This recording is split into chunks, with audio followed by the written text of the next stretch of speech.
ایک دفعہ کا ذکر ہے کہ جنگل میں ایک خرگوش رہتا تھا۔ اس کے نیک دلی کے چرچے دوسرے جنگلوں میں بھی تھے۔ اس نے جنگل میں ہر کسی کے ساتھ ہمدردی کر کے دشمنوں کو بھی اپنا دوست بنا رکھا تھا۔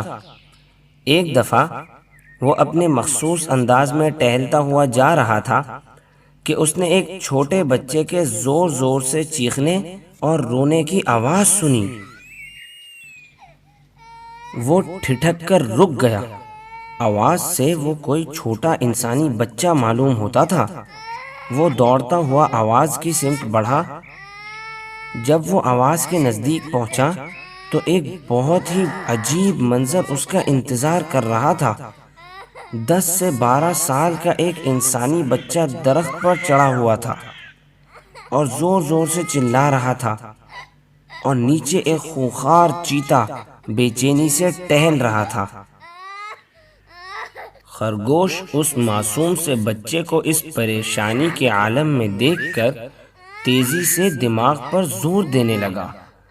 وہ کوئی ترکیب سوچ رہا تھا جس سے وہ بچے کو بچا سکے۔ بچہ شاید جنگل میں بھٹک گیا تھا۔ اچانک اس کے ذہن میں ایک ترکیب آئی۔ وہ درخت کے پیچھے سے نکلا اور بولا، کیوں میاں جنگلی بلے، تم یہاں ہو؟ میں نے تو سنا ہے جنگل میں نئے انتخابات ہو رہے ہیں۔ سارے شیر، چیتے، تیندوے اور بڑے بڑے جانور تو وہاں جمع ہیں۔ لگتا ہے تمہیں جنگل کا بادشاہ بننے کی کوئی خواہش نہیں ہے۔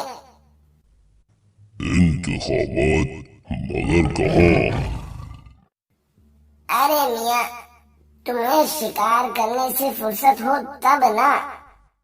انتخابات ہو کہاں رہے ہیں؟ یہ تو مجھے معلوم نہیں، میں نے تو بس الو میاں کو سنا تھا بی لومڑی کو بتاتے ہوئے، سوچا تمہیں بھی بتا دوں۔ چیتے نے حیرت سے آنکھیں پھیلائیں، ایک خونی نظر اوپر لٹکے ہوئے بچے پر ڈالی اور بھاگتا ہوا نظروں سے اوجھل ہو گیا۔ وہ معصوم سا بچہ درخت سے نیچے اترا اور خرگوش کا شکریہ ادا کرنے لگا۔ آپ تو بہت اچھے جانور ہو۔ ابو تو کہتے ہیں جنگل میں صرف برے، خطرناک اور جنگلی جانور ہی رہتے ہیں۔ ارے نہیں بھائی، اچھے برے تو سب جگہ ہوتے ہیں۔ جیسے انسانوں میں جہاں برے لوگ ہوتے ہیں وہاں اچھے بھی ہوتے ہیں تاکہ برائی کو مٹا سکیں، اسی طرح جنگل میں بھی ہے۔ بہت بہت شکریہ خرگوش بھیا، میں آپ کے بارے میں اپنے ابو کو ضرور بتاؤں گا۔ اگلے دن خرگوش اپنے دونوں چھوٹے بچوں جوجو اور مومو کے ساتھ جنگل کی ندی کے کنارے کھیل رہا تھا کہ اچانک پیڑوں کے پیچھے سے وہی چیتا غراتا ہوا نمودار ہوا جس سے گزشتہ روز خرگوش نے انسان کے بچے کو بچایا تھا۔ خرگوش ویسے تو بہت پھرتیلا جانور تھا، مگر اپنے بچوں کے ساتھ وہ بے بس تھا۔